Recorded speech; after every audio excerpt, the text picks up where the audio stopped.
Casey was in total shock and amazement. You gotta be kidding me. Wow, that's just hot. I totally have goosebumps. That should seriously be in a movie. As a matter of fact, remind me to write that down later. Monson, Casey, Artorius, and both Harrison girls were now up in Monson's apartment, listening intently. The emotions ranged from Artorius' look of slack-jawed confusion to Indigo's scornful scowl. Casey, however, was giggling like a schoolgirl. I can't believe you're laughing. Monson tried to keep the desperate tone out of his voice.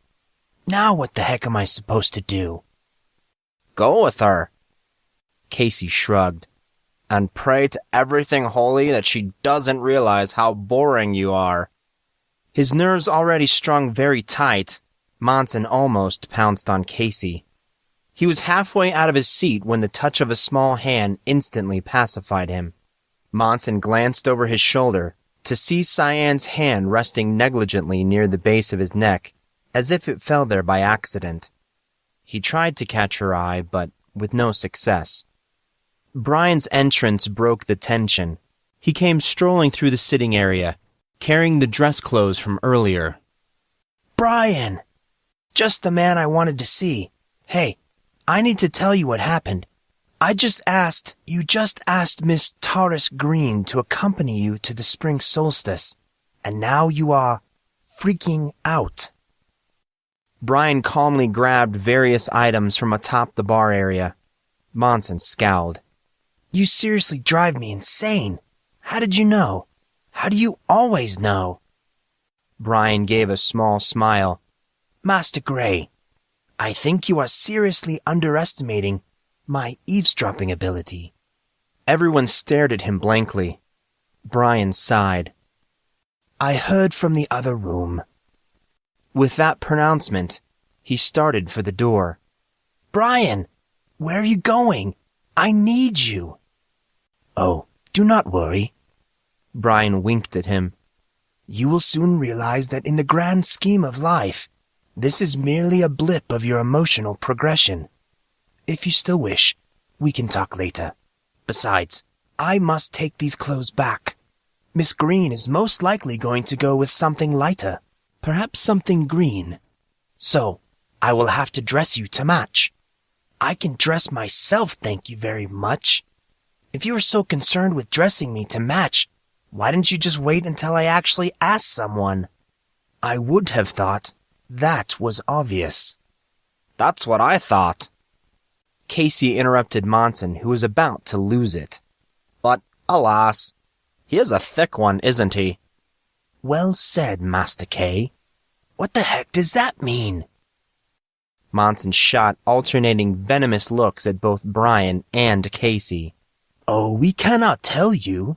We would not want to spoil it for you. No, of course not. Monson resigned to the fact that he had lost this one. You guys suck. Do you know that? Casey and Brian just beamed, clearly showing how pleased they were with themselves. Brian's self-indulgence only lasted a moment. Well, ladies and gents, I will be off now. I have to make our young hero look presentable. He left, leaving an irritated Monson in his wake. They sat in huffy silence until Indigo finally spoke. I don't know what you are all happy about. She glared spitefully at Casey. You do realize that now that Monson is going with that cow, you're the only one here without a date. That cow? Hardly. I think we've already established she's not only not a cow, but a totally hot girl. I know. Actually, I was going to say a delightful person, but that works for me. Cyan, Artorius, and Monson all cringed. Indigo took a deep breath and let it all fly. Monson had seen some really good fights in his life. Well, only on soap operas.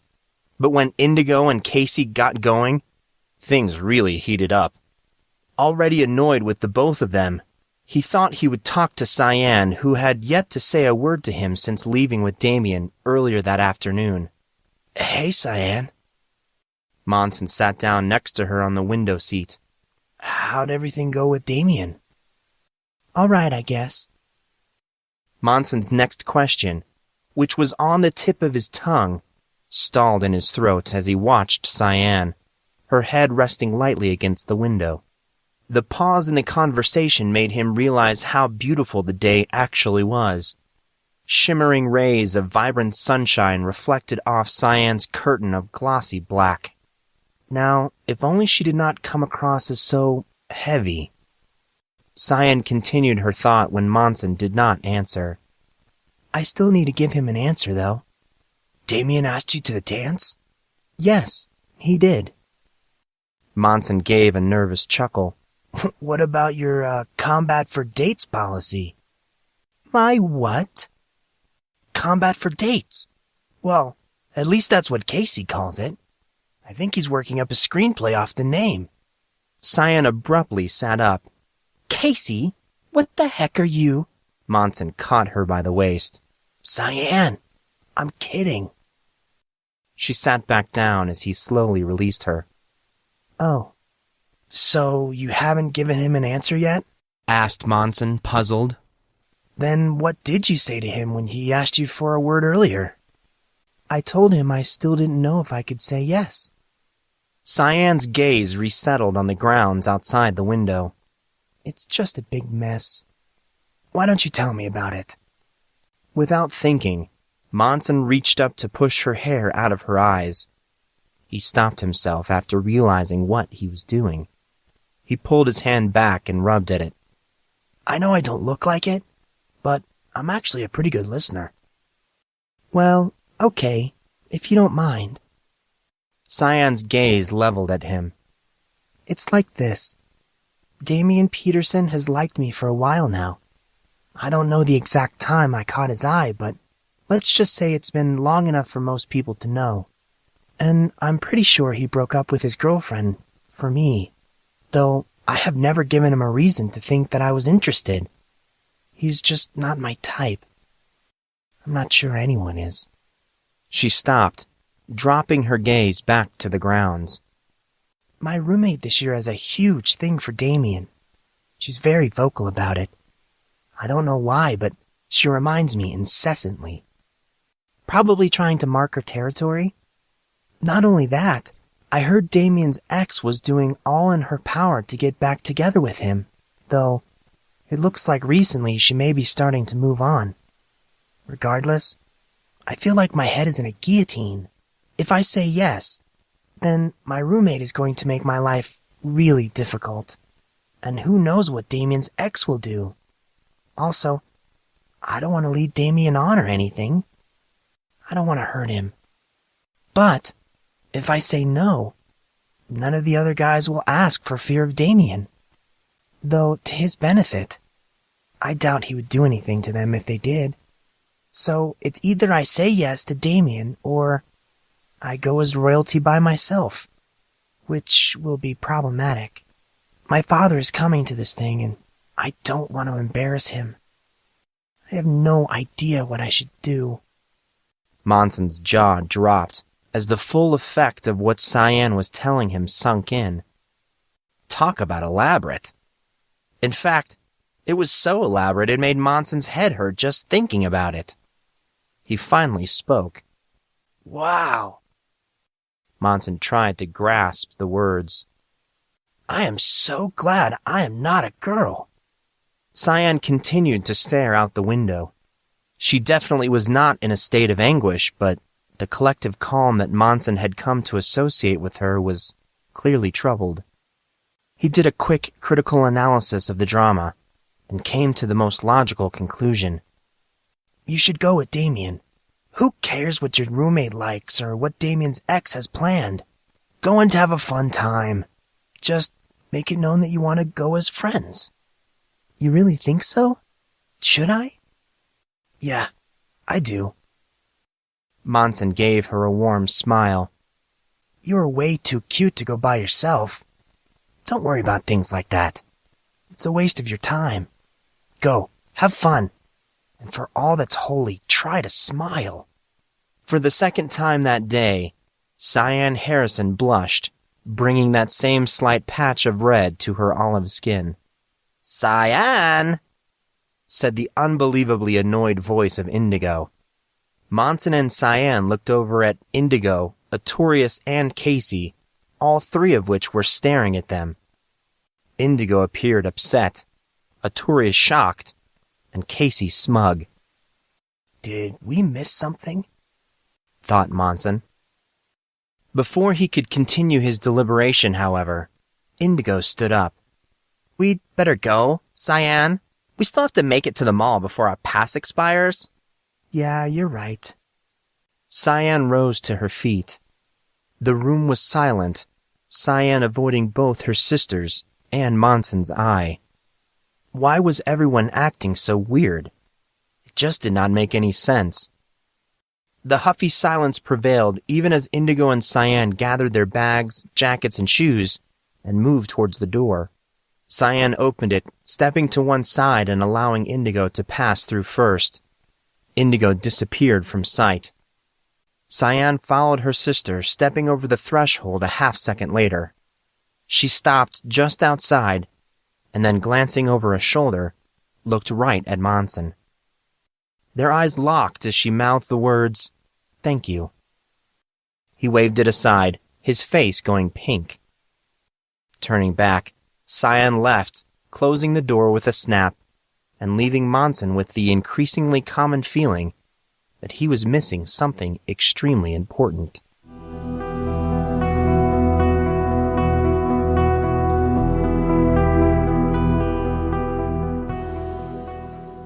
The next couple of weeks were crazy for Monson.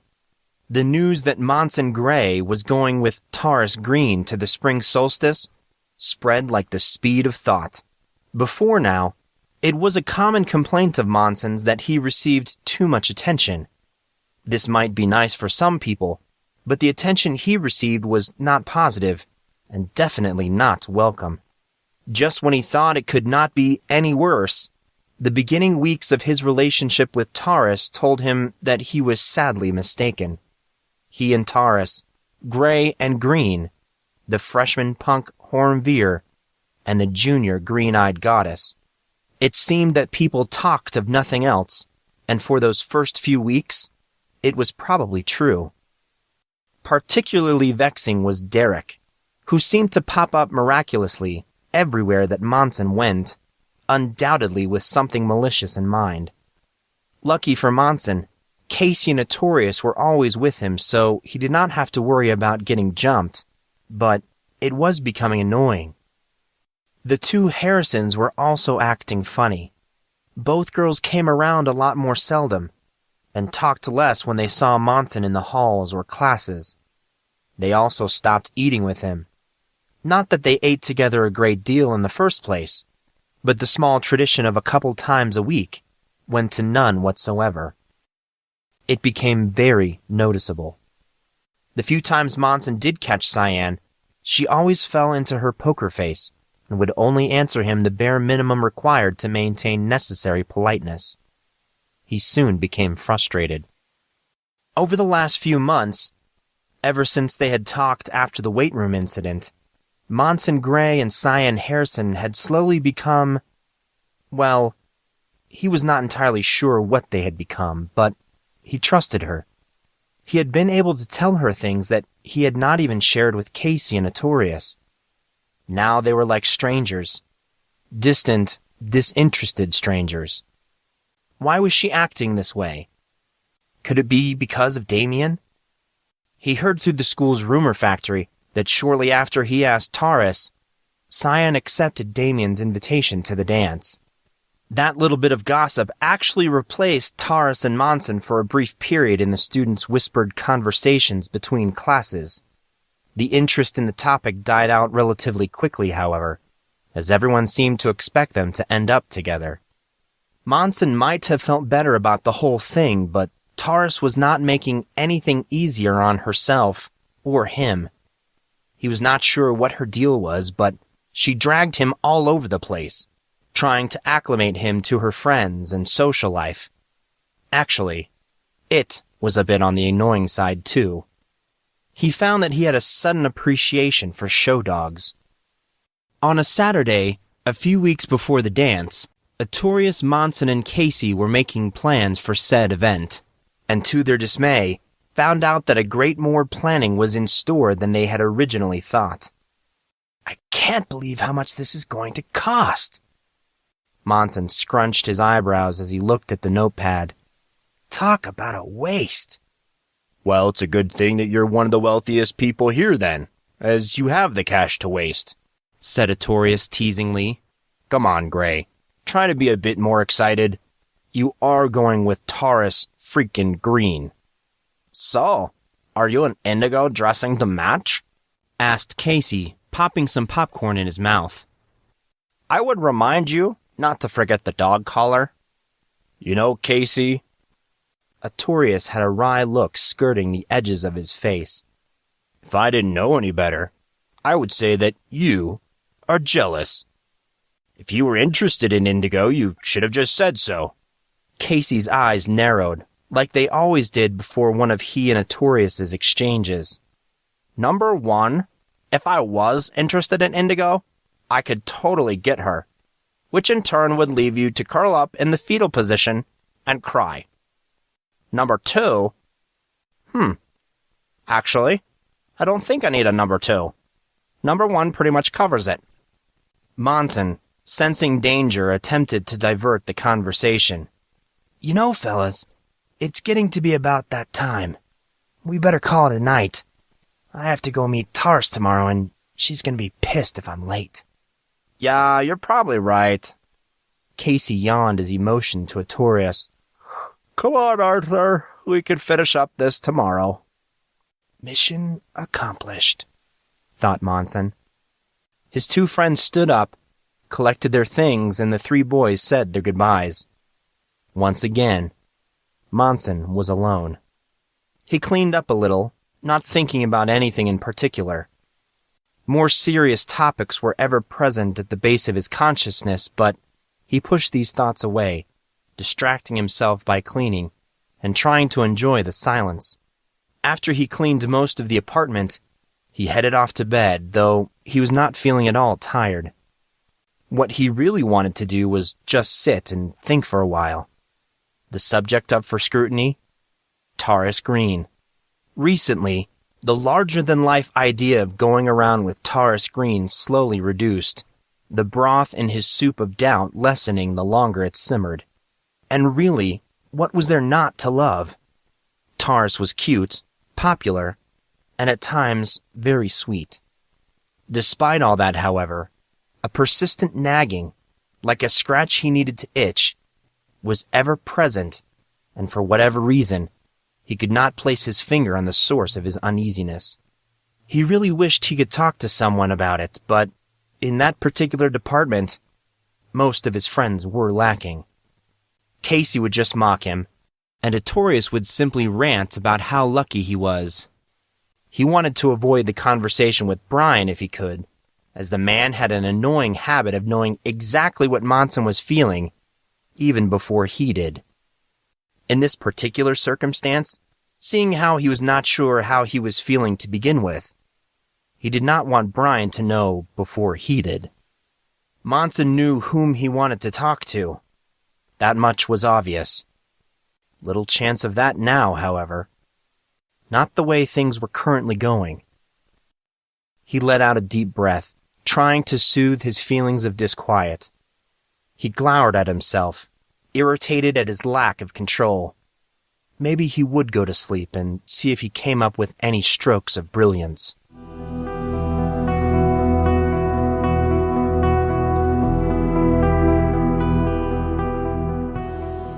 Monson awoke abruptly, as if someone had been blowing in his ear. He groped for the clock. 3 o'clock in the morning. Man, that sucks, he thought. He tried to work through the haze of tiredness. He stretched, tensing every part of his body as he opened his eyes. He squinted, as a weird grayish light threw his room into a strange sort of contrast. He again closed his eyes, trying to understand what was happening. Monson. Monson stopped as the sound of his own name reverberated. He again opened his eyes, this time to a completely normal room. No light, no contrast, and no one around that could have spoken to him. He sat up in a half-daze. As he touched the floor, he noticed how warm and comfortable it felt. He walked to the bathroom and tried to flip on the light, grimacing as the switch went up and down, with no effect. He cursed as he felt around and proceeded to turn on the water tap. He splashed a few cupped handfuls onto his face. Eyes closed, he groped for a towel.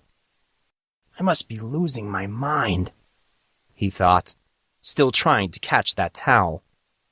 I need to start going to bed earlier. Finally, he found it. Still leaning over the sink, Monson started to dry his face, instantly feeling better after doing so. It was high time he stopped letting these midnight episodes scare him. It was really mind over matter, reality versus fiction. He just had to believe and examine things rationally within his sense of understanding. He could be okay with that. He felt that he was making headway, felt that he was finally overcoming whatever was inside him that tried to take over.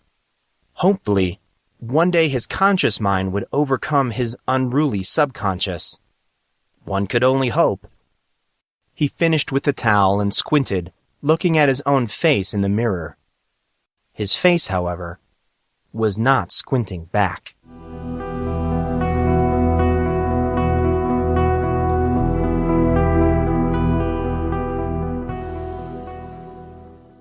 Monson took a deep, calming breath.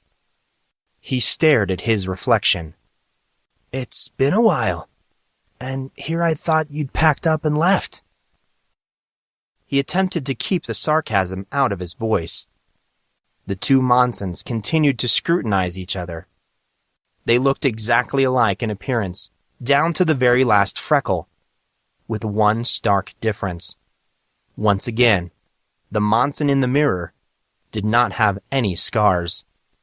So, are you the good witch or the bad witch?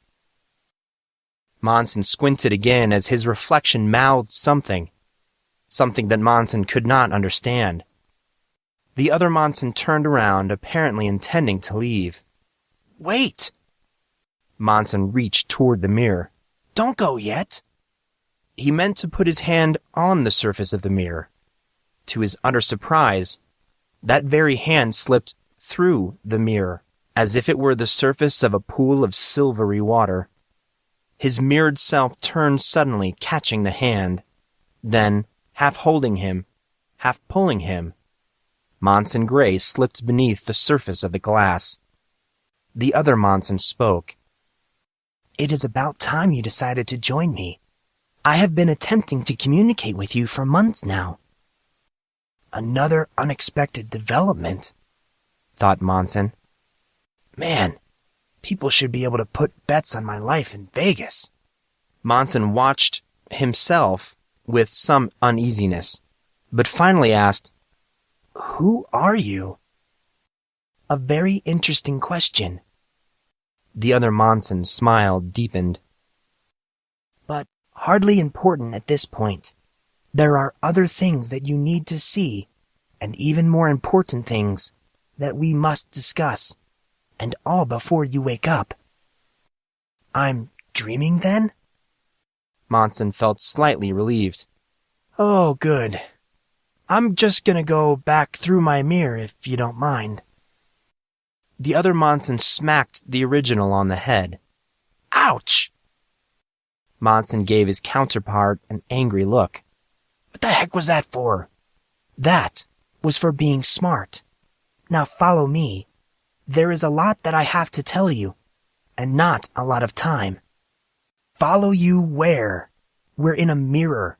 Well, actually, we're in one of my dreams? His voice trailed off as the scenery around, above, and underneath him changed.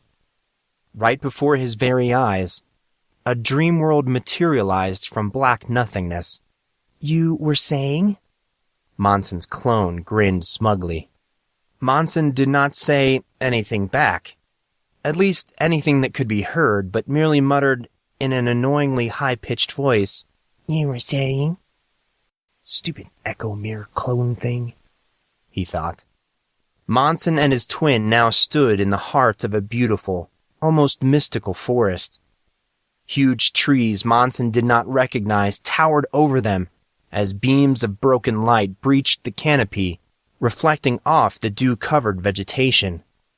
A cool, almost chilly breeze blew through the branches of the forest, sounding a heavenly song like they were instruments playing in the upper reaches of the trees. The two Monsons walked, the original in absolute wonderment as he absorbed the natural beauties of sight and sound, never straying from the neatly clipped grass path they were on. They traveled along until they came to the bank of a very wide river, a river that wrapped around the base of a massive mountain. The river was huge, with deep water so clear it was as if not even dirt had a place within its depths. The roar of white water could be heard in the distance, though none existed here, at least none that Monson could see. An incredibly calming place, Monson felt inclined to separate himself, maybe take an opportunity for solace and reflection. Impossible, yes, but it did not stop him from desiring to wander off by himself. He took a deep breath. He thought. Even the air calmed his spirit. Why don't I have more dreams like this one? Monson. The other Monson stopped at the bank of the huge, sparkling river. I must apologize before I give this message. Why do you say that? I know that the last few months have been tough on you. The other Monson knelt down and trailed his fingers through the crystal-clear water.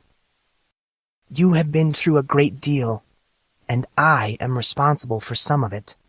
Monson recalled some of the more exciting events of the last few months, unable to clearly block out his experience in the weight room, his attack on the man in the black cloak, and the happenings of the nighttime adventure with Casey and Artorius. Yeah, I know we're not on the subject, but you never answered my question. Are you the good one? The other Monson laughed. Yes, indeed I am. Oh, good. So, for future reference, the next time you want to get a hold of me, can we figure out something better? I've seen way too many horror movies for the whole different self thing to not freak me out. Then again, at least I know you're real and not a figment of my imagination. Again, I am truly sorry. You must understand, if they somehow gain access to your mind, this was the only way that I might be able to avoid detection. Monson grinned playfully. So, this isn't your real form? You wouldn't be by chance a really hot girl, would you? Grey? The word carried a stern note in his voice, though Monson could tell that he was trying not to smile. This is serious. Sorry, I was just asking. It is all right. He gazed out over the open water of the huge river. And no, I am not a girl. Monson snapped his fingers, disappointed. I have 3 things that I must tell you before you wake up. Okay, what do I need to know? Monson felt confused, but decided to run with it. The scarless Monson turned his gaze on the other with a very serious look. You need to tell your guardian that the initial gate has been breached, and suppressing it is growing close to impossible, as the keeper becomes more and more impatient. Monson's mind raced. A guardian? He thought. Is he talking about Molly? What would Molly have to do with this? I'm afraid I don't understand, Monson said aloud. I know you do not have reason to, but I need you to trust me. Establishing this link and bringing you into this world is very difficult. I cannot do it very often. You are not going to understand most of what I am going to tell you, or why it is so important, but I promise you that it is so. Please, memorize it and at the right time, you will know what I am talking about. If you say so. Good. Now the second part. And Monson, this is very important. I need you to control your emotions. Take a deep breath, count to 10. I do not care, but it is imperative that you do so. They are going to be watching for any signs, and currently, I am just not strong enough to control you without some collateral damage occurring. Monson's jaw dropped. Now he really did not know what his twin was talking about. And I don't know what to say was all he could muster. Just say you will do what I have told you. I want to keep you safe. I have a bad feeling something is coming. Something big. And I need you to stay in control until I figure out what that is. With that being said, do you remember the silver stone that Molly gave you? Yeah, of course, it's right. Monson reached for the clasp of the ever-present silver-gray stone around his neck. To his horror, it was not there. Oh no, what did I do with it? The other Monson started to laugh.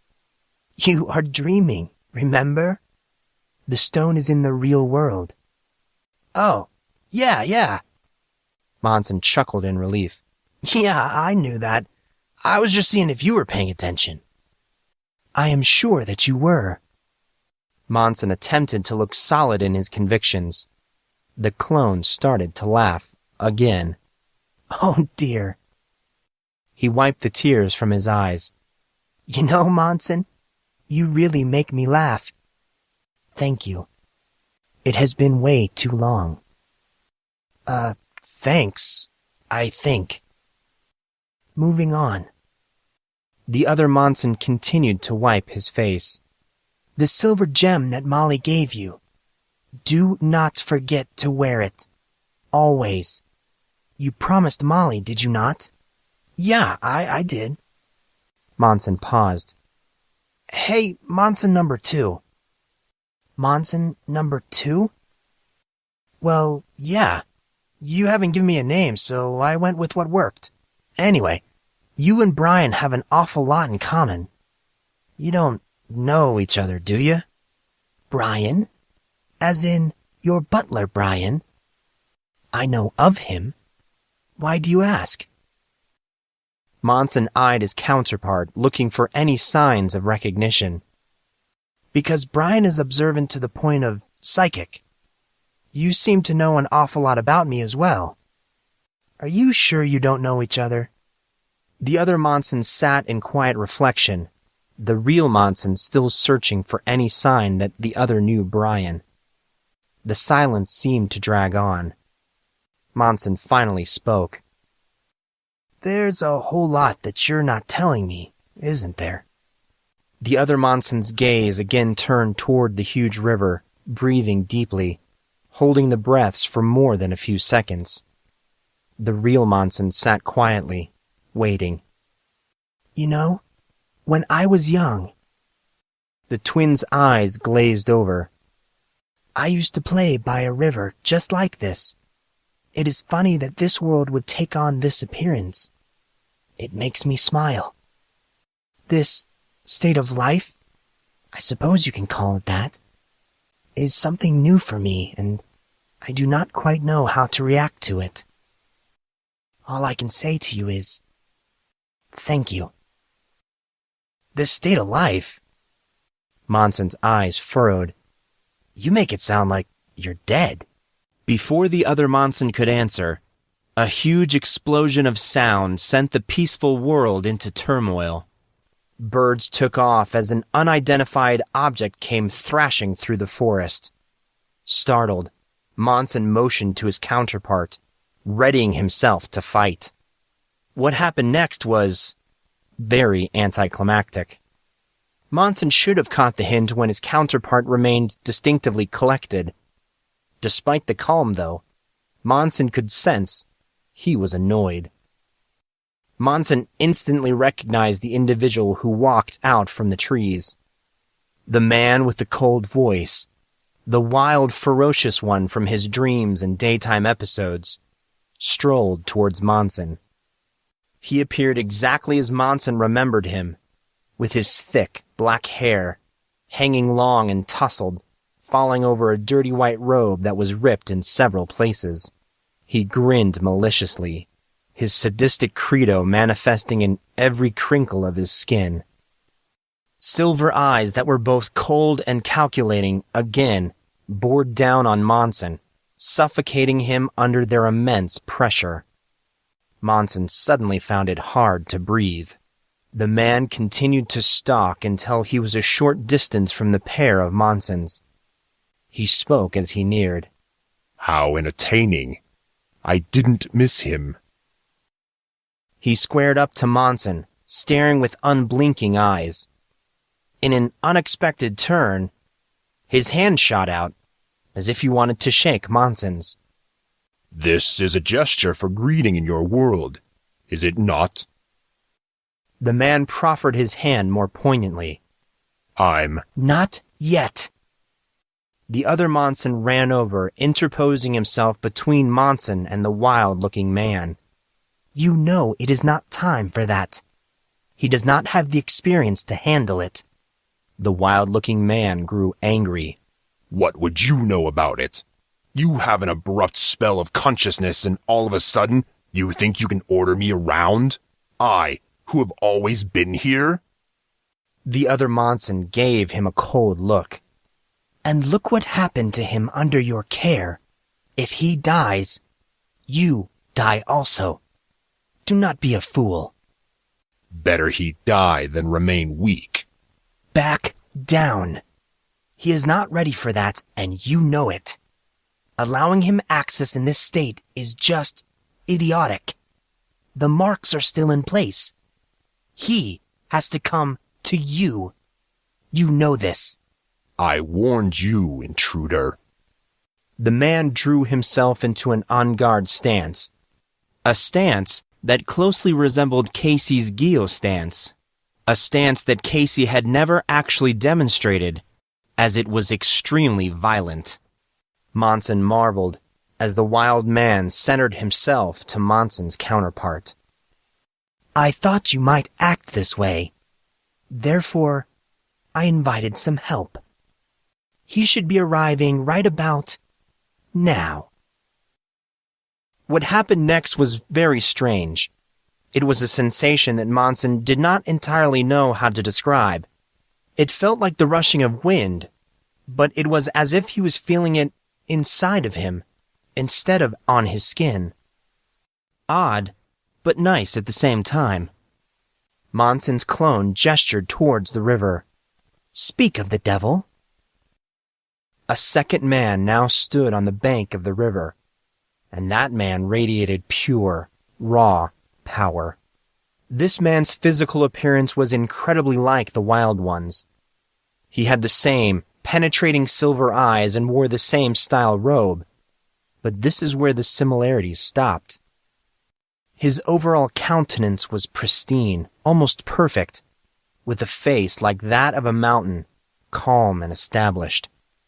Light rained down on the man's most striking feature, his hair, which was pulled back into a ponytail that hung past his shoulder. It was completely silver, just like his eyes. It shimmered as if each of the strands were made from the molten metal. The man with the silver eyes and hair started to move, walking on top of the water, like it was the firmest of ground. Before long, he was standing near the others. Enough of this, keeper. Hearken unto the guide, or we shall all surely perish. Such happenings are unprecedented in our world, and we have not the skills to deal with them. The wild one ignored his silver-haired twin. With a flash of boiling light, Monson felt pressure fall on him. He hit his knees, just like he did when Casey was fighting the MIBs so many months ago. Sharp gestures coupled with inaudible words played preamble to a beam of lightning-like energy. The wild one turned a hateful eye towards Silverhair. The regal one spoke. All his skills have not been lost. The inner aquifer of knowledge may soon flow, but only if given time. The wild one's look of hatred intensified. So, what shall it be, brother? The wild one finally relented. I will concede this once, but only if you eject the intruder. The man with silver hair spoke to both Monson's counterpart and the wild one. Listen well, my brethren, as I shall not repeat myself. This is no time to be fighting amongst ourselves. Time remains of the essence, and our topics vast. This simple venture is wrought with danger, as my awakening coupled with the markings could destroy us all. Explanation and restraint should be used, else he make a mistake and become the harbinger of disaster. To their benefit, the other two looked slightly ashamed of themselves after their scolding. They muttered whispered apologies, not looking at each other, then turned their attention back to Monson. The two brothers stepped forward. Master Grey, said the silver-haired man in a gentle voice, I would like to introduce myself. However, I must ask you not utter my name, nor my brother's aloud. Okay? Monson looked at him confused. But why wouldn't you want me to say your name out loud? I am truly sorry. The man gave a small bow. I know it is a great deal to request of you, yet, right now, we require you to trust your instincts and listen. Monson sighed. He absolutely hated it when people said things like that. This was not some bad soap opera. Just tell him what was going on. Monson, however, saw the urgency in the man's eyes and knew he had to trust him. This is where the instinct kicked in. Monson always felt that he was a pretty good judge of character, and for unexplainable reasons, he felt that he knew these men, almost as if he had always known them. He nodded his head.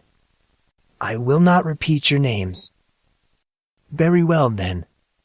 I should say that I have been waiting a long time to finally meet you, Monson Grey. My name is Yari. He smiled very broadly and bowed again. Monson, feeling the passing of important events, actually bowed back. The wild-looking man grinned in anticipation as he stepped forward, closely watched by the other two. We've actually met, though I don't expect you to remember. I hope you will call on me again when you are in trouble.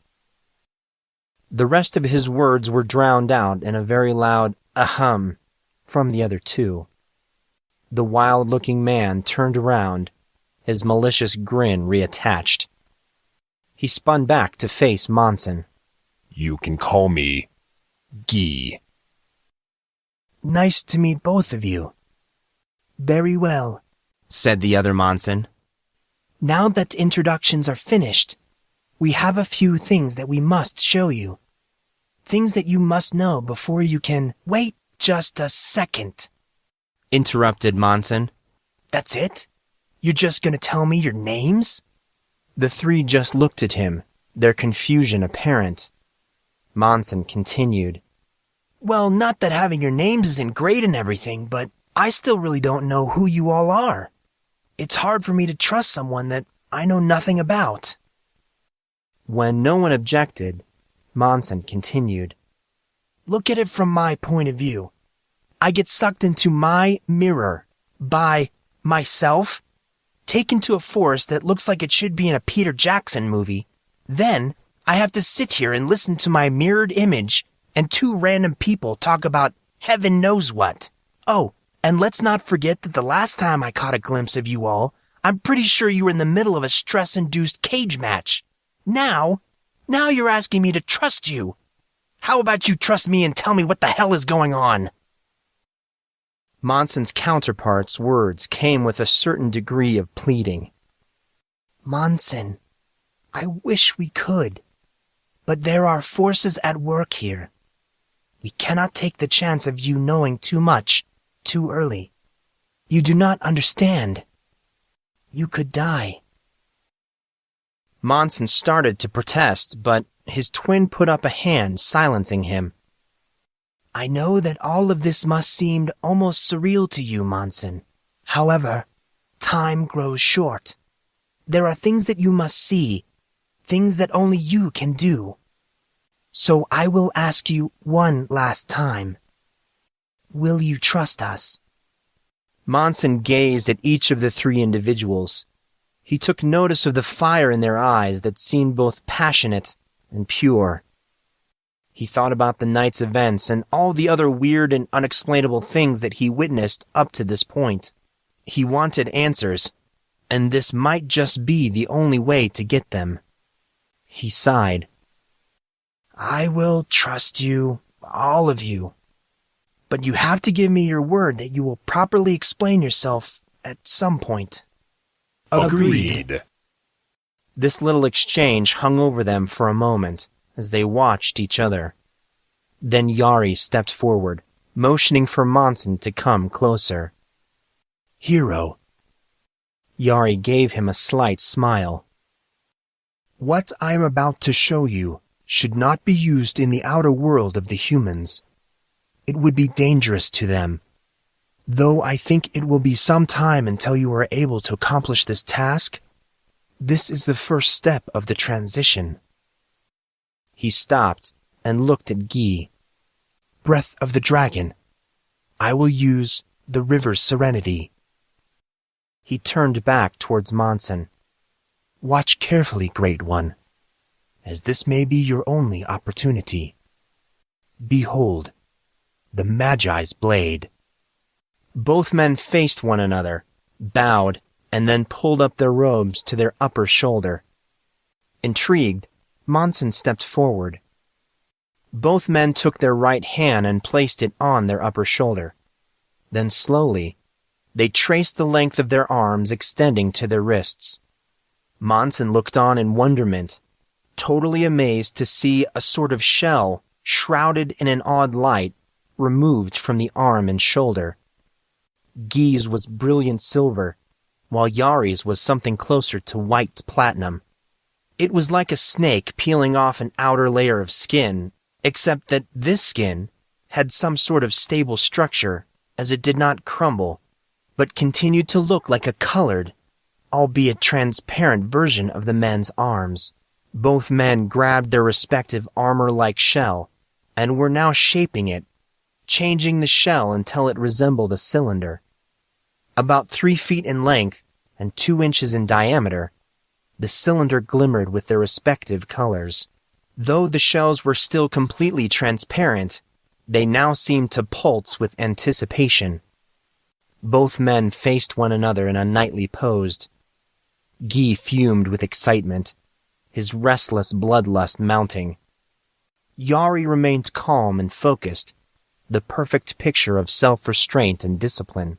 They held their respective shafts of energy skyward with both hands, one over the other, near the bottom of the shaft, looking like dueling swordsmen. Next, both men let their bottom hand fall to their side. Then, raising their pointer and middle fingers, they started to make weird slashes in the air, the glowing traces of their respective colors brightly hanging like post-camera flash-induced glare.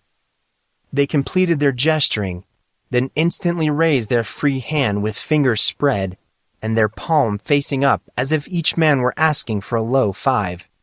Monson watched a look of intense focus take over the faces of both men. Something started to happen. Something significant. What, though? What was it? Monson felt a whoosh, like a concussion wave, followed by a burst of heat. He closed his eyes, reacting to the ripple. Once opened, Monson beheld a sphere of crackling energy forming on Guy's right hand.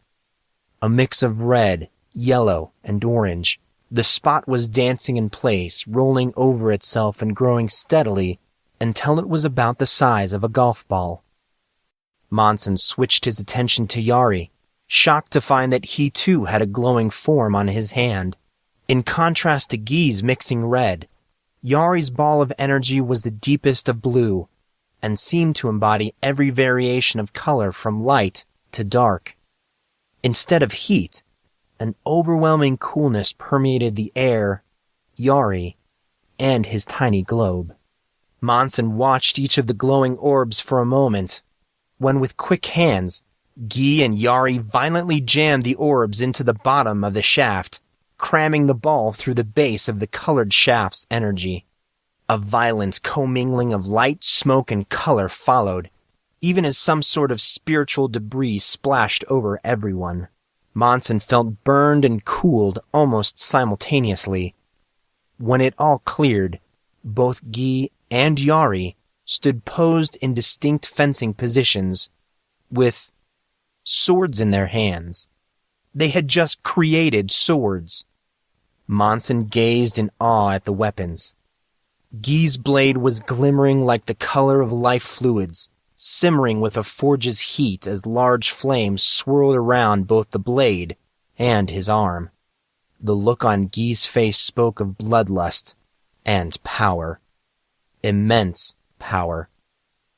The power and heat of Guy's blade contrasted sharply with the cool refinement of Yari's aquatic blue one. His blade felt almost ethereal, like a misty shadow changing the state of its constitution, as if it were an element manipulating its state of matter. The weapon left an echo of itself in its wake, creating the illusion of multiple blades as Yari handled it. What in the... Monson felt the exclamation spill from him, but then suddenly burst out. Holy crap! If that isn't the coolest thing that I've ever seen! Shh!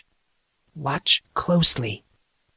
Both men said something in a language that Monson did not recognize, but sounded vaguely familiar. Then they were off. What followed was like no sparring match Monson had ever seen or even imagined. Movements and poses that Monson knew were not humanly possible flared with ease as both men tried to find an opening in the other's defense. As expected, Guy's style was wild, aggressive, and explosively powerful. The blade continually shifted from a forehand to a backhand position, and he augmented his strikes with bursts of swirling handheld flames, increasing his combat effectiveness. The style felt strongly reminiscent of Casey's fighting, but less form-centered and much less controlled. Guy attacked with both his blade and fire-tipped extremities, striking at the face and mid-chest of Yari. But no matter what he struck with, or how, he could not penetrate Yari's defense. Yari's style fluidly meshed with patient blows and counterblows, wasting nothing on unnecessary posturing. Small movements close to the body blocked every slash and thrust thrown his way. The style was so graceful, it was almost beautiful. Bursts of mist met blasts of flame, as the concoction of elements entangled and strove against one another, giving off the feel not of fire and mist, but of passion and fluidity, abstract concepts that Monson did not even attempt to understand. This battle continued for a few minutes until both men, with an agreed look, stopped, cradled their weapons, and bowed again. Amazing! Monson's voice reflected his awe. He felt completely blown away by the display. What in the world was that? Magi blades, said Monson's counterpart simply. Along with my 2 other admonitions, this is what we have come to show you. But why? Why would I need to see this? This was something straight out of Warhammer or World of Warcraft. This could not be real. The Magi's blade is the key to unlocking everything. As he spoke, Yari's magical weapon evaporated, becoming mist, then vapor, then nothing. You should know now, Monson Grey, that you have power. You have felt it before. Your power is extraordinary. Yet, it means nothing if you do not know. He hesitated, as if he was picking his words carefully. How to use it. Guys, I don't know what you're thinking, but I'm just a normal... Yari put up a hand, cutting him off. Do not say you are normal. You were never normal. You will never be normal. This is crucial, whispered the other Monson. You must understand. Only then will the markings be released. Monson sighed, looking at all of them. Okay, let's say for a minute that this isn't a total figment of my imagination, which I'm not saying that it's not, but let's just pretend for now. How does me watching a sparring match teach me how to use this power? What do these blades have to do with anything? Everything. The Magi blade is a representation of something much greater. Before your guardians or we can teach you anything else, the construction and preservation of this weapon must be attained. These blades are the mark of any real magic user. And you, Monson Grey, are a magic user. You just do not know it yet. Guardians, blades, power, magic. Magic was real? Holy crap. Our time is quickly coming to an end, Yari interrupted. Do you remember everything we have told you? Well, yeah, but I don't understand the blade thing. Are you trying to tell me that I have to figure out how to make it by myself? Precisely, answered the other Monson. How in the heck am I going to do that? Just remember that you have power. Guy spoke in a very quiet voice. It is the step before that you need to figure out on your own. Look deep within the depths of your heart and remember, the power to perform will be there when you need it, and the tools are all around, if you know where to look. The air, the earth, the flame, the mist, and the heavens will guide you. Oh, and this might help. Without saying another word, Guy tossed the flame-wrapped Magi blade through the air, sending it hurtling towards Monson. Monson reacted and caught the blade near the middle. He should have been cut. It was a blade, after all. But he was not. Instead, the searing heat of the blade scorched his hand. Guy, what in the world are you doing? I was just testing it. Guy looked slightly disappointed. I wanted to see how long it was until I could come out and play again. If you had wavered in your control, what are you attempting to do? Kill yourself and everyone else? You worry too much, old man. Look at the kid. He's sturdy. Enough, said Yari loudly. We do not possess the time for this. Look. All four of them looked into the depths of the forest and saw something that caused Monson's breath to catch. The dream world was disappearing right before their eyes. A strange fog was engulfing the scenery, but it was not like any fog that Monson could recall seeing before. It was almost as if the world itself was dissolving into the fog, into nothing. Something occurred to Monson. I'm waking up, aren't I? He looked at the three. He really was dreaming. The other Monson answered, Correct. Is there anything else we can tell you before you go? Yes, as a matter of fact, there is. Monson pointed at his mirrored self. What's your name? Monson's twin smiled. You are right. I have not told you my name. You can call me Dawn. Dawn? Monson raised his eyebrow. Why Dawn? Dawn smiled. It is my favorite time of the day. Monson smiled back. Okay, that's not corny or anything.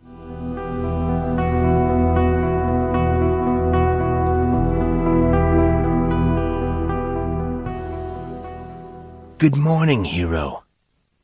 Brian's voice disrupted Monson's scattered concentration. Not that he was making any progress anyway. His butler entered his room holding some freshly laundered clothes. It's not like you to sleep this late. Having nightmares again? Sleeping? He wished. He'd actually awoken a couple of hours ago, body covered with sweat. He tried to go back to sleep. He wanted to go to sleep. He needed to sleep. Sleep, however, did not happen. His brain refused to turn off, and at the forefront of his mind sat Dawn, Guy, Yari, and everything else he experienced in the dream world. It was weird, even for him. Could it actually be real? Could a weapon known as the Magi Blade really exist? And why would it be so important for him to be able to use it? He opened his eyes and shook his head as he realized the implications of what he was thinking. Was he insane? There was no such thing as magic. It goes against what he knew to be true. Then again, look at all the stuff that he had experienced. Casey's mystical martial art, Artorius' strange growth during his tryout, Kylie's mind control power, and he could not forget his unnatural memory loss, token moments of extreme combat ability, and the list just kept going.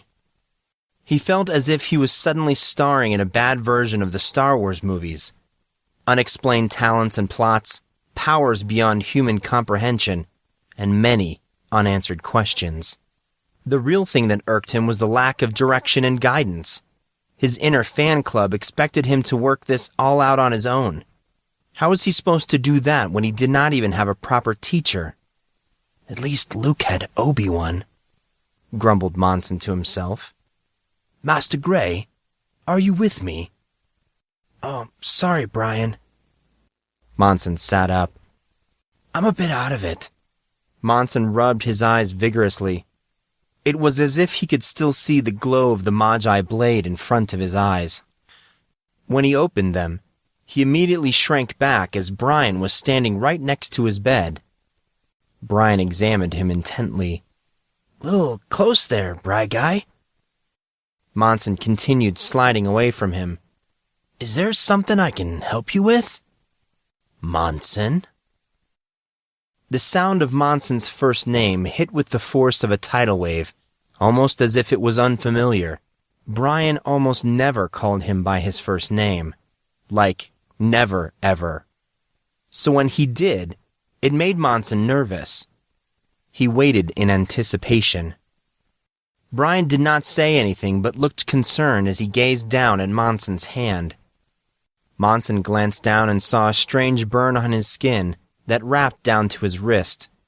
He gulped, seeing it the mark. It was real. All of it. His trip into the mirror, his conversation with himself, his first tutorial in the formation of the Magi Blade, and the duel on the riverbank. Everything just became a great deal more complicated. Brian lifted Monson's hand, inspecting the burn. He touched it gingerly with concern. This alarmed Monson. He was not sure what made him more nervous. The fact that a burned hand from a dream followed him into the land of consciousness, or that he was now going to have to try to explain to one of the few people that could see right through him easier than peering through a windshield what had happened to said hand. How did you acquire this burn? Brian continued to examine Monson's hand. Monson considered the truth and lies involved, weighing his chances of not sounding like a psycho. Deciding his chances were not so good. He lied. He lied like his very life depended on it. You know... Monson filed through a list of excuses in his head. It's kind of a funny story. Yes, I am listening. Well, I was cooking on the stove, and I accidentally grabbed the handle when it was hot, and, well, Yeah, not very much fun. Brian's brow furrowed, an expression that made it plain to see that he did not believe a word of it. Hey, what time is it? Said Monson in a very nonchalant way. For some reason I feel really hungry. Brian's eyes narrowed with greater prominence. Monson could tell that Brian knew exactly what he was doing. Thankfully, he did not call him on it. Well, you should be hungry. It's nearly noon. 12? Monson popped out of bed, instantly going pale. Crap! Taurus is gonna kill me. Monson dressed at top speed, and 15 minutes later he was out the door. This was not good. He was busted. He was more than busted. He was dead. So dead. So very, very dead. Taurus was going to kill him. They were supposed to go into town today as their third official date, and she did not take well to tardiness. Thankfully, he only ended up a half an hour late. If he was lucky, she would still be there. Monson ran all the way to the GM, to the outskirts of the gardens. He stopped suddenly as he saw Taurus standing in the shadow of a large weeping willow. He slowed down once she came into view, taking deep breaths, trying not to appear winded. He had made it. What a relief. As Monson hunched over, continuing to try to gain control of his breathing, he looked at Taurus's outfit, hoping he was not underdressed. An instantaneous dual sensation of rising and falling came over him. He could have been wearing a three-piece Armani suit and it would not have mattered. Taurus looked amazing. A dress, finely shaped in glossy, glittering green, fell to mid-thigh as Taurus stood delicately on 3-inch matching green heels. The spaghetti strap ensemble seemed to shimmer as the ever-so-elusive sun lit her figure up. She complemented the combination with an elegantly cut white cardigan and a matching handbag. Monson now realized that his breath was not lost to his lack of physical ability, but to a beautiful girl. He slowly stood, straightening up to full height as he walked towards her. It was at this particular second, however, that he realized she was not alone. Taurus Green stood face to face with Damian Peterson. Upon seeing this, Monson jumped behind a bush, hiding from view. The problem was, now he could not see what was happening. Damian was not a big help either, seeing how he never really showed any kind of emotion. To top it all off, Monson had hidden just out of earshot, so there was no way to eavesdrop. Eavesdrop? What was he thinking? Why would he care what they were talking about? Now that he thought about it, why was he hiding in this bush in the first place? Monson? Monson gave a little start as a calm, steady voice said his name. He went pale even before he turned around, since he knew exactly who stood just behind him. He turned around to see Cyan, standing with a thoroughly confused look on her face. This, isn't what it looks like? Monson quickly avoided her gaze. He noted wryly that Grayson once caught him in a similar circumstance. He really needed to start paying attention to his surroundings. He would so not last in a war. Monson watched as she answered, And what do you think it looks like? She seemed very fidgety and something was different about her. Maybe it was her hair. He was not quite sure. Good point. Monson tried to smile. Why don't you tell me what it looks like first, then I'll tell you if it's that or not. Monson thought that he almost conjured a smile out of that one.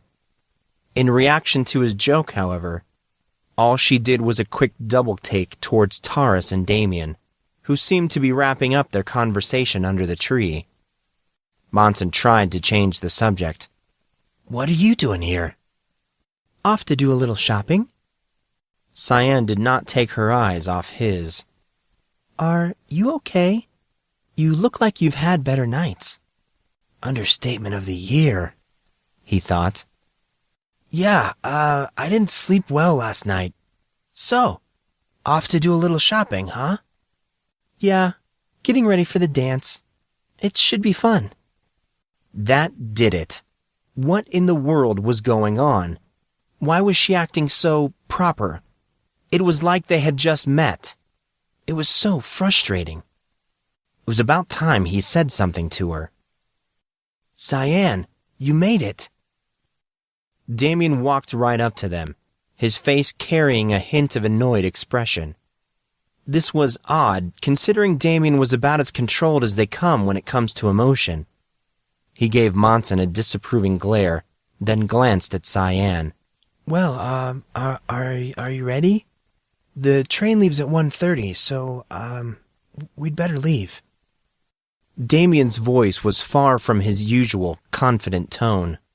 Cyan nodded her head and walked slowly towards Damien, who placed his hand on her back. Monson took a deep breath as he watched them walk away. Taurus! Said Monson aloud as he realized that he was now very late for his date.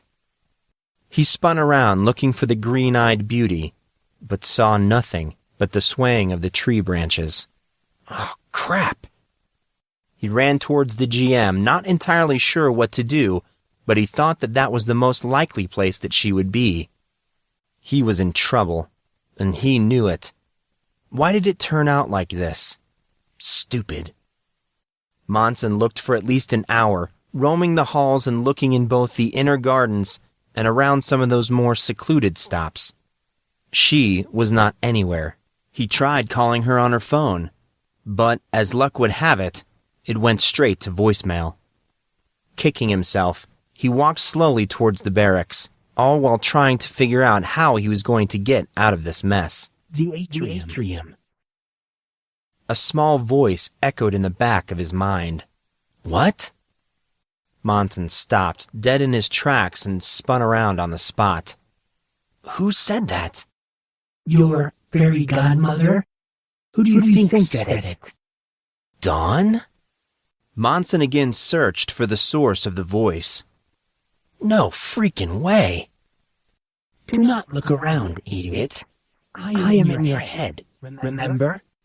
I knew that. So, what are you doing? Monson realized how dumb he would look if anyone came by while he was talking to himself. I was telling you where Taurus is. I have to ask you a question. Are you trying to ruin this relationship as well? Stop acting like such a boy. Shut up. Monson headed towards the atrium. He hurried to the front doors, slowing down his pace so he could right himself and try to figure out what he was going to say to Taurus. Nothing came to mind. He would have to wing it. Bracing himself for a severe scolding, he opened the doors. He searched, taking in the expanse of space, and was disappointed when he did not see Taurus anywhere. Now what, smart guy? Asked Monson in a quiet voice with just a touch of sarcasm. Far corner, answered Dawn with a note of amusement. Now, when talking to a woman, it is important to remember... I can do this on my own, thanks. By the way, is there any way to turn you off? You're getting on my nerves. Maybe that was the key. Maybe Monson just had to ask. Or maybe it was a figment of his imagination. But with those simple words, Dawn was gone. What he saw next totally disarmed him. Taurus Green, the witty, green-eyed beauty, sat in a secluded section of the atrium, crying harder than Monson thought possible. Now he really did not know what to do. He had prepared himself for anger, violence even. But tears? No, that was truly unexpected. He had no idea how to handle tears. He stopped as he heard a voice. Taurus was saying something in between her sobbing. It appeared to be a stream of swear words. Monson cringed as he caught, "Stupid idiot! I can't believe him!" She was angrier than he had originally thought. He needed to apologize, but How was he supposed to do that? Monson walked forward, readying himself to call out her name, but stopped when she faced his direction. Her eyes were red and puffy, while her makeup was running all over the place, giving her the appearance of a very upset, slightly deranged clown. She stared at him for a moment, as if she was waiting for him to say something. Monson tried more than once to do just that, but the words would not come. Taurus burst into tears again, as she stood and started to run towards him. For a golden fleeting second, Monson saw a glorious vision of Taurus crashing into his arms, allowing him to hold her as he wiped away whatever burdens she carried. Yet, like so often happened in life, dreams are far different than reality. Taurus continued to cry, coming closer and closer to him. The moment she passed stalled in time, almost as if God pushed the button for slow motion. Monson felt the juncture when they were shoulder to shoulder, and the exact sensation of her hand as it brushed his. He felt the penetrating echoes of her tears and weary lamentations and so much more, like the helplessness of his own situation and his inability to do a single thing about it. In retrospect, this all happened quite quickly, she walking towards him and being gone in a flash. Nevertheless, in that instance when they were standing side by side, Monson reached for her, his 2 fingers softly grabbing 2 of hers. It was to no avail. Her fingers slowly pulled from his grasp, and then she was gone, and he was alone. Ugh! Monson walked slowly towards the center of the atrium. Why did he not say anything to her? Why did he not stop her? Why did he not scoop her up in his arms and tell her how sorry he was, and that he would never be late again? He let out his own stream of swear words, berating himself and his idiotic behavior. First Cyan, now Taurus. Genius, Grey. Absolute genius, he thought. He sat down next to the huge fountain of water in the center of the atrium. He put his hand down, breaking the water's surface, and watched as streams of liquid poured from the various spouts on the fountain. Images of both Taurus and Cyan walking away from him played over and over again in his mind, melding with the knowledge that he could not say or do anything about it. Why was this so painful? How can they be so cold? Monson shouted aloud as emotion took over him and strange, incoherent images flashed in the marshes of his memory. Words spilled from his mouth, and he closed his eyes as a dull, illuminated throbbing beat like the kick of an engine. Monson punched the shallow pool of the atrium's ornate fountain. He felt a strain and a flash of numbing pain. He opened his eyes and quickly recoiled from the water, shocked at the sensation. He pulled and pulled as an unexplainable hold around his arm gripped him. Monson looked at the surface of the water, only to find a block of frigid ice. He glanced around, examining the whole of the fountain. The fountain was frozen. Completely frozen. It was as if the water stopped in midstream, giving it the appearance of a large, elegant ice sculpture. He again turned his eyes to the surface of the ice, where he gazed at a hole in the shape of a fist.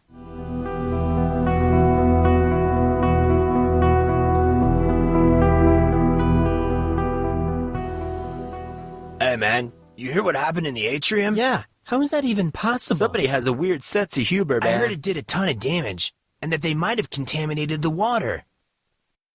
Monson sat quietly next to Casey. Artorius was conspicuously absent at dinner, the day after Monson's incident. Currently, Monson was trying to eat his baked potato while attempting to control his gag reflex. What happened was the only question that Monson was able to ask himself. After his manifestation, which was the only word he could think to describe it. He ran back to his apartment and literally hid in his room like a 6-year-old girl. He was embarrassed, but he was also really scared. He was not sure what he was going to do. Gray, are you okay? I don't think I've ever seen you so remorseful. Monson glanced up from his plate of food, a little shocked. It was Grayson. Yeah, I like that fountain, said Monson, thinking quickly. It was one of my little pleasures. You know, I passed it every day. Yeah, I know what you mean.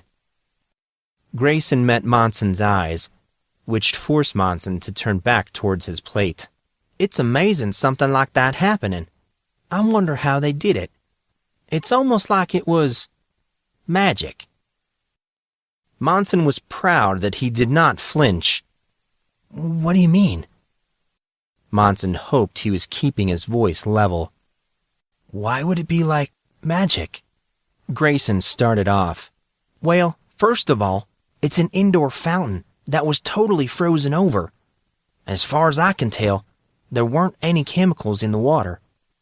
I've seen something like that before, but it's a process where ice accumulates over time. If you look at the fountain closely, you can see droplets of ice at the very tips of the fountain spray, as if someone flipped a switch and froze it. I don't think there's anything that could have just made that happen. There's no such thing as magic. Monson continued to stare at his dinner. There is two such thing as magic. Monson stopped staring at his plate and adjusted, re-establishing eye contact with Grayson. Grayson glared at him. Glared at Monson with an expression that he had never seen before. The expression spoke of total conviction, absolute certainty. What did Grayson know that Monson did not? There is two such thing as magic. Grayson shifted his gaze down towards the ground as he wringed his fingers, cracking a few of them. Monson thought that this time he almost sounded embarrassed, like he had let something slip and showed just a bit too much. Monson had no idea what to say now, a familiar phenomenon for him. Grayson spun his chair around before Monson could find the words. He started to roll away. I'd better go. Monson stood, intending to go after him. Casey caught his arm. Let him go, bro. Let him believe a little longer. Monson sat back down. Believe a little longer? What does that mean? Grayson Garrett hasn't always been in a wheelchair. Not long ago, he was quite active. Suffice it to say, you weren't the only one that was affected by that attack back in May. I don't understand. What happened to him? Grayson was near the bridge that day. I don't know the whole story, just bits and pieces from Grayson and others. I heard it once from someone that a chunk of the bridge broadsided his car, but I don't know if that's true. I mean, I don't know how far away the other party locations were, so I'm not sure how far a piece of that bridge would have to fly to bash a car. So, he wasn't involved in the original explosion? No, only the truly elite were celebrating on the roundabout. But the fact that he wasn't there doesn't make a lot of sense, considering Grayson's family owns one of the largest private investigation firms in the world. Anyway, he was at one of the satellite celebration parties along the stretch of highway leading to the roundabout. He doesn't talk about it much, but he was convinced that he saw something supernatural that day. What did you say? I know, it's crazy, right? Grayson said that before his car was hit, he saw what he could only assume was a wizard. You're kidding. No, seriously, dude. You should hear his story. It's pretty crazy, bro. It'd make a good movie. And based on what we saw on GossipGuyBlog.com, it doesn't surprise me that he thought it was magic. I mean, what kind of a weapon can create a whirlwind like that? Anyway, from what I've heard, his story's quite the tale. Yeah, I may have to get the full account sometime. Oh, on a totally unrelated topic, How'd everything go with Taurus yesterday? Monson's mood instantly fell lower. Oh, that. It was sufficiently horrible. A total disaster, I would say. Why? What happened? Casey looked surprised. Monson relayed what happened between him, Cyan, Taurus, and Damien, altering the story a bit for obvious reasons. As he finished his story, he watched Casey, who continued to look thoughtful. Wow, I don't even know what to say to that. What are you gonna do? I have no idea. Monson shrugged. Who would have thought someone could get that pissed over someone being late? Amen to that. Why not ask Cyan? She might have some advice for you. Besides, it's about time you two work out whatever's going on between you. Cyan's still acting weird. Monson shook his head. I don't know what's going on with her. I think she may be on cloud 9 with all this diamond business. Dude, you really are dense, aren't you? Me? What about you? I don't see you taking any strides. Who are you to criticize? Monson shifted in his chair to glance towards a table on the far side of the room, where Kylie was talking with some friends. Casey's face went white. Dude, there aren't any strides to make. We were friends. We aren't anymore. Why do you keep bringing this up? You want to make up with her. I know you do. I don't know why you don't just call her out and speak to her about what happened. I think that attack on the bridge addled your brain more than you're letting on. Monson sighed. You have no idea. Casey continued, not hearing him. I couldn't do that, man. There's too much bad blood. Too much history. Tell you what. Monson really was not thinking about what he was about to say. I'll talk to Cyan if you talk to Kylie. The color instantly returned to Casey's face. He was looking more uncomfortable than Monson could ever remember seeing him. That's impossible. There's no way. Then be quiet about Cyan. Casey interrupted him. Fine, but then you have to tell Artorius and me what happened to your hand, and why you've been acting so weird yesterday and today. Monson's eyes narrowed in disbelief. What? Why is that part of the deal? Because I just made it part of the deal. Look, Kylie and I have history. I can't even begin to explain. I have to go through way more than you. This evens out the exchange. Monson, again, did not know what to say. Besides, Artorius and I are worried about you, bro. Monson deflated. He had lost this argument. You're not going to believe me, but I will tell you and Artorius after you talk to Kylie. Monson put out his hand to shake Casey's. Casey slapped his hand and then went into he and Artorius' weird handshake, the one that culminated with them smacking their fists together. This is mine and Artorius' handshake. It's like a promise among brothers. Casey's look was so serious, it was almost comical. You break a promise on the shake, I'm gonna punch you in the face. Between brothers, huh? Monson went over the handshake in his mind. You too. If you break a promise on the shake, I'm gonna punch you. Casey gave him a small smile. Done. The two boys sat for a moment, lost in their thoughts. Meanwhile, Monson ascended far beyond Cloud 9. Brothers. He did not have any siblings, and the only family he had known was his grandfather, so the idea of having a brother appealed to him a great deal. You guys are still eating. Monson, a full juice cup halfway to his lips, bobbled it in surprise, causing the contents of the cup to go all over his shirt and pants. Artorius choked on a laugh. Oh, sorry, dude. I didn't mean to startle you. Well, this is the icing on an absolutely wonderful day. Monson started mopping up his shirt. I'm going back to my room, you two. I think I'm going to sleep until the semester is over. Wait. Artorius sounded excited. He caught Monson's arm before he could get up. Before you go, you gotta hear this. Casey and Monson settled back, both saying, What? I overheard some of the staff discussing what happened in the fountain in the atrium. They think they know who did it. Monson felt like someone just kicked him in the crotch. Casey sputtered in excitement. Really? Who do they think it is? Dude, that's it. It's all over. He's totally gonna get kicked out of school. Artorius leaned in, as if he had some monstrous state secret. Apparently, a single individual was seen leaving the barracks around the time they think it happened. They're pretty sure it's him.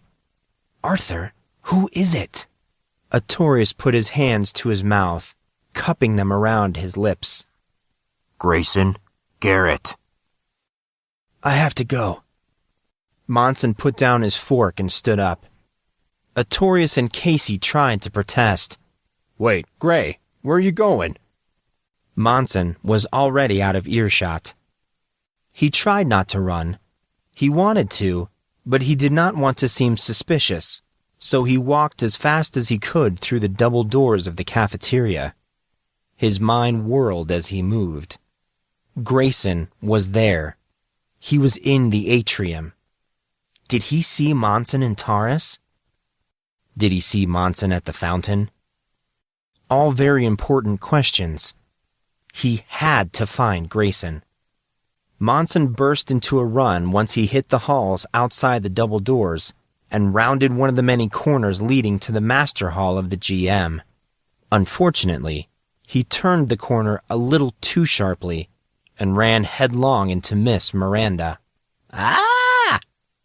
Papers, bags, and a variety of other stuff scattered into different directions as Miss Miranda let out a scream that probably reached the Roman deities. Monson did not fare any better as he slammed into the stone wall. It's just not my day. Monson rubbed his head. He saw the rumpled form of Miss Blake slowly stand up, which triggered a stream of apologies. He tried to stand, but immediately felt dizzy, so he sat back down and closed his eyes again. I'm so sorry, said Monson, his eyes still closed. I shouldn't have been running. I can't believe I knocked you over. It's quite all right. Here, let me help you. Monson's lids popped back open. He watched as Miss Miranda proffered her hand and made eye contact with her as he took it.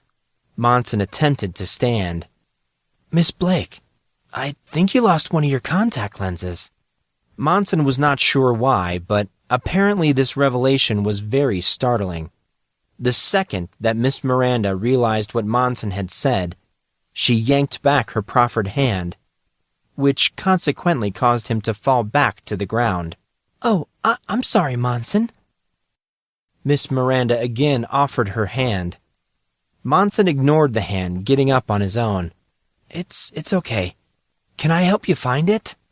Please say no, please say no, please say no, he thought. Monson waited for her answer. Oh, sure, that would be fine, Mr. Grey. Her face abruptly went pale. Wait, no. You can't help. I don't want you... Sorry, I'm a little scatterbrained today. Don't worry about it. You seem to be in a hurry. Relieved and a bit jostled, Monson shot her a cocky wink. You have really pretty eyes, Miss Miranda. It's a shame you hide them. Miss Miranda gave him a very girlish smile. Yeah, playboy. Get out of here. Monson did as he was told. After his mishap with Miss Miranda, he tried very hard to control himself while searching for Grayson. The hours between dinner and curfew were particularly difficult to go on a manhunt because of the tendency of students to scatter all over the campus. Monson thought he would try the dorms, then make his way from there. He arrived at the barracks panting, though more from nerves than exhaustion. He made his way through the student entrance to the boys' dorm area, and grimaced when he realized that he had no idea where Grayson's room was. He saw the large board labeled Information, and thought if he was going to start anywhere, that was his best bet. The boys' dormitory was separated into 8 floors, 2 floors per grade, with the seniors at the top. That, at least, was the good news. He was not going to run into Derek or any of his goons while trying to find Grayson. He's probably on one of the first 2 floors. Monson scanned the board in hopes it would yield further information.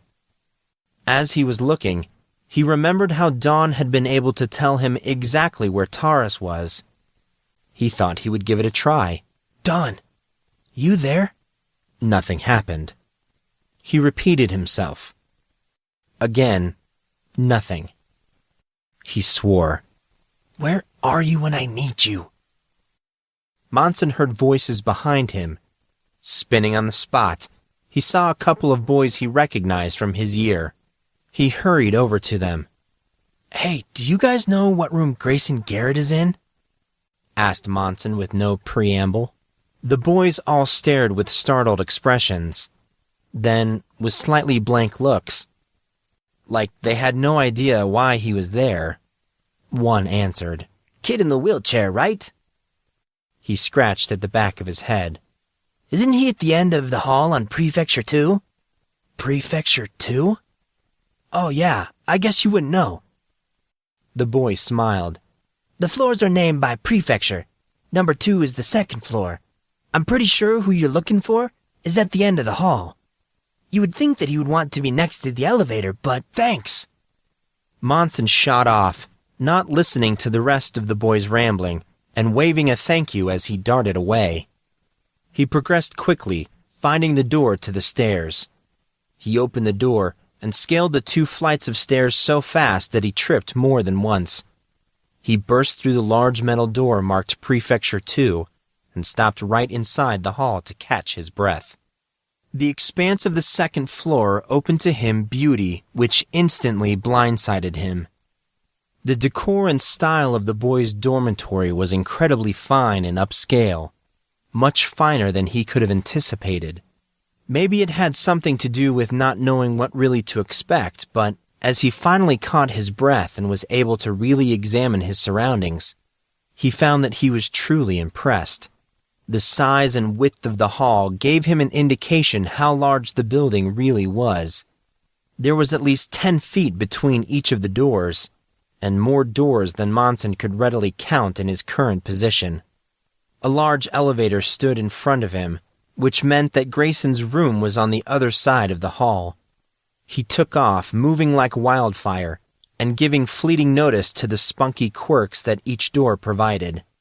Posters of sports teams, snapshots of vacation spots, and newspaper clippings added just a touch of individuality to an otherwise uniform structure. He came to the very last door in the hall, and knew immediately that this was in fact Grayson's room. It was quite easy, actually, as the door had Grayson's name on it. Monson took a deep breath, righted himself, and knocked on the door. "Who's there?" The voice from the other side of the door sounded slightly muffled. Monson Grey. Monson tried to maintain a level tone.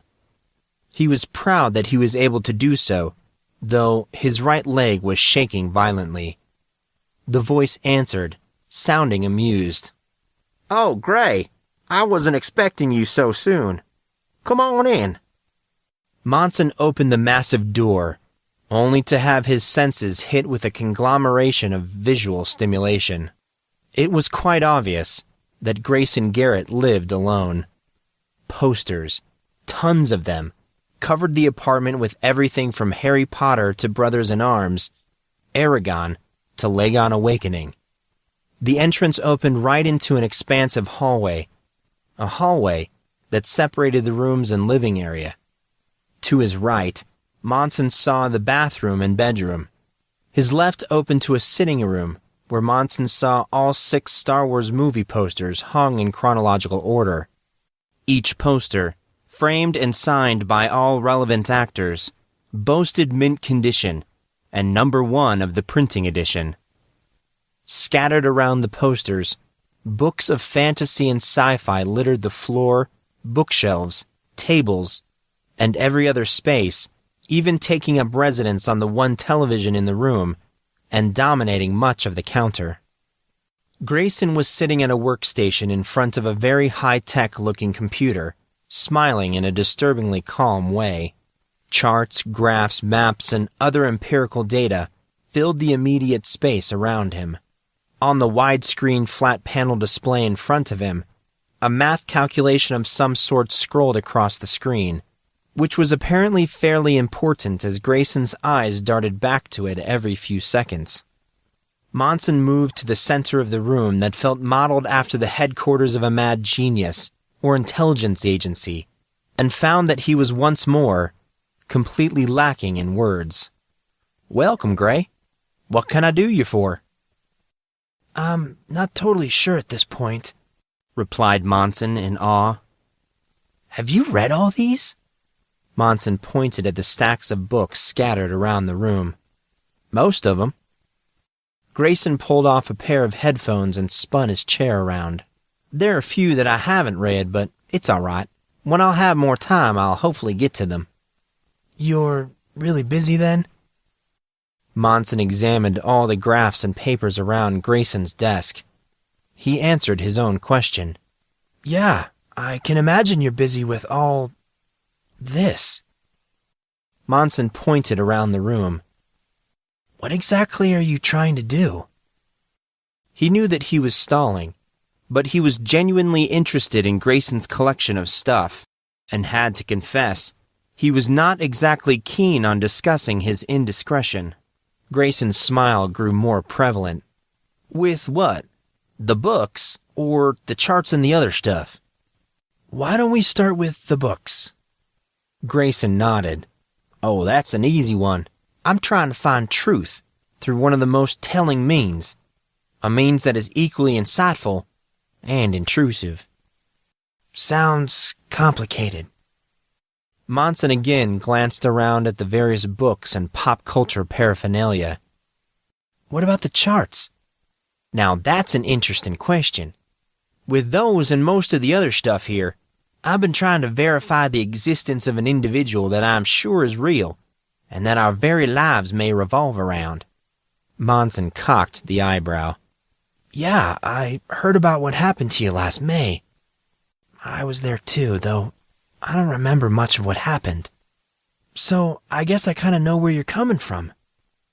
"Oh, do you? Why do you say that?"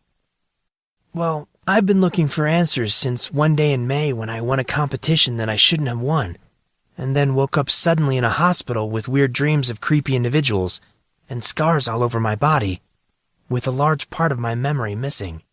I have skills I can't explain, and I know things that I can't explain either." What in the world? Why was he telling Grayson all this? "Now I feel like I've slipped into some kind of alternate reality where I'm looking for something that doesn't exist. So if you're searching for reasons and an explanation to unbelievable events, then yeah, I know what you're talking about." "I think you misunderstand, Monson." Grayson's smile was comforting, almost gentle. "I'm not looking for closure or anything of that nature. What happened last May was one of the best days of my life, and all because I found you. The God's legacy confirmed. This injury is just the price of my research." Monson's face tightened. "What did you say?" Grayson cocked his own eyebrow, copying Monson. "What? You didn't hear me?" "No, I heard you. I just wanted to make sure I heard what I think I heard. Did you say the God's legacy?" Yes. Yes, I did." "Oh, that is heavy." Grayson laughed, though, for the life of him, Monson could not see what was so funny about the situation. After his bout of laughter, Grayson wiped a tear from his eye and looked at Monson. "Mr. Gray, I am not who you think I am. I think it is time for you and I to have a little heart-to-heart talk." It was then that Monson noticed Grayson's accent. It was gone. Monson answered defensively. "About what?" Grayson's tone had changed, and Monson was not sure that he liked it. About a legend of a being of races and people, a being created of 7 bloods, and sent, not created, to save the worlds. Grayson wheeled over to his table and cleared a space. Basically, Mr. Grey, I'm gonna tell you a story. A story about you.